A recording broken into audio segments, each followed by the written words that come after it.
dalam tari. Properti tari merupakan segala kelengkapan dan peralatan yang digunakan ketika pertunjukan tari. Setiap jenis tari dapat menggunakan properti tari yang berbeda.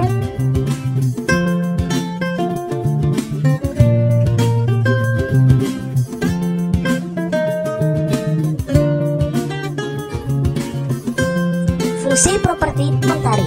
Pertama, menyampaikan ide dan makna gerakan di dalam tariannya agar mudah dipahami penonton. Kedua, pelengkap busana tari. Ketiga, membantu menghidupkan karakter tokoh.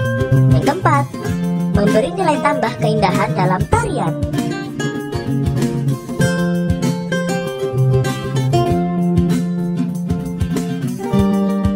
Contoh properti tari dalam bentuk senjata, misalnya pedang, keris, tombak, rencong, serta busur dan anak panah. Jenis lainnya, topeng, piring, topi, tongkat, lilin, dan payung. Selanjutnya, menjelaskan properti tari sebagai pelengkap. Ingat kembali, properti tari berfungsi untuk membedakan jenis tarian dan sebagai aksesori penari.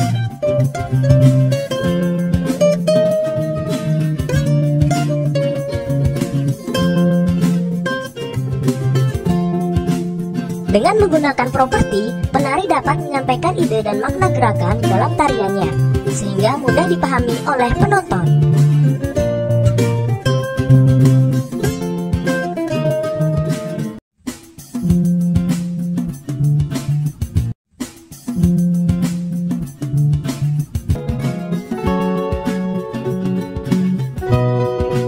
Unsur-unsur yang harus dipersiapkan dalam peragaan tari. Sebelum melakukan peragaan tari, diperlukan beberapa persiapan atau yang disebut unsur-unsur tari. Peragaan tari akan berjalan lancar jika unsur-unsur tari tersebut telah terpenuhi. Berikut unsur-unsur tari yang harus disiapkan sebelum peragaan tari: gerak tari, properti, musik pengiring, kostum, dan tata panggung.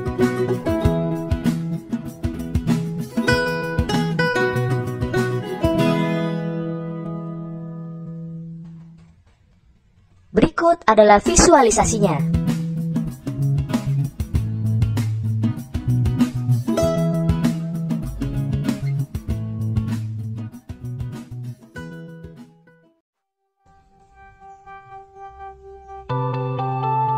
Pengertian cerita bergambar. Cerita bergambar adalah cerita yang ditampilkan dengan menggunakan gambar. Terdapat beberapa unsur dalam cerita bergambar.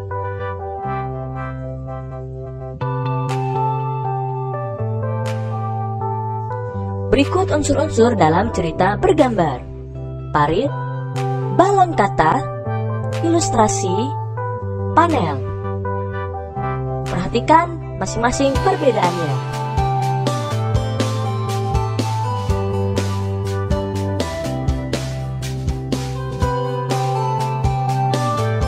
Selain unsur-unsur di atas, ada juga narasi.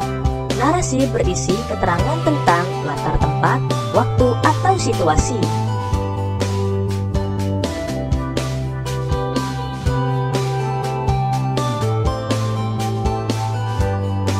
Berikut adalah contoh narasi dalam cerita bergambar.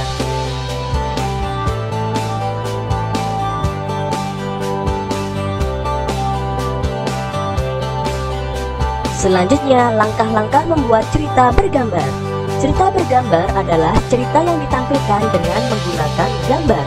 Ada beberapa langkah untuk membuat cerita bergambar.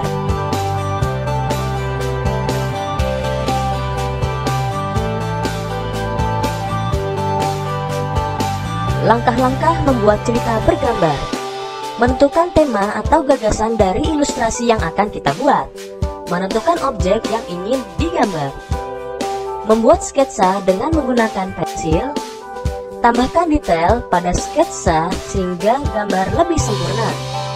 Setelah sketsa selesai, tebalkan dan warnai dengan menggunakan spidol, pensil warna krayon, atau cat air. Contoh cerita bergambar.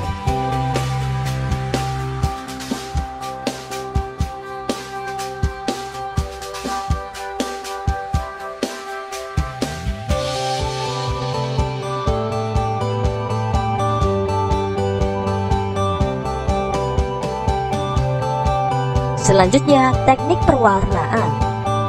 Gambar akan lebih menarik jika diwarnai. Mewarnai ilustrasi dapat dilakukan dengan teknik kering atau basah.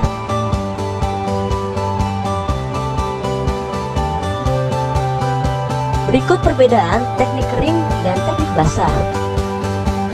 Teknik kering tidak memerlukan pengencer air atau minyak. Ilustrasi dibuat langsung pada bidang gambar dengan membuat sketsa terlebih dahulu. Dapat diberi aksen garis atau warna sesuai dengan media kering yang digunakan. Contoh media kering, krayon, dan pensil warna.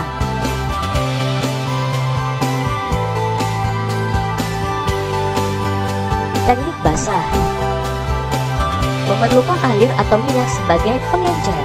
Ilustrasi dibuat pada bidang gambar berupa kertas yang tebal atau kanvas. Dapat diberi warna sesuai media basah yang dipilih. Contoh media basah yaitu cat air dan cat minyak.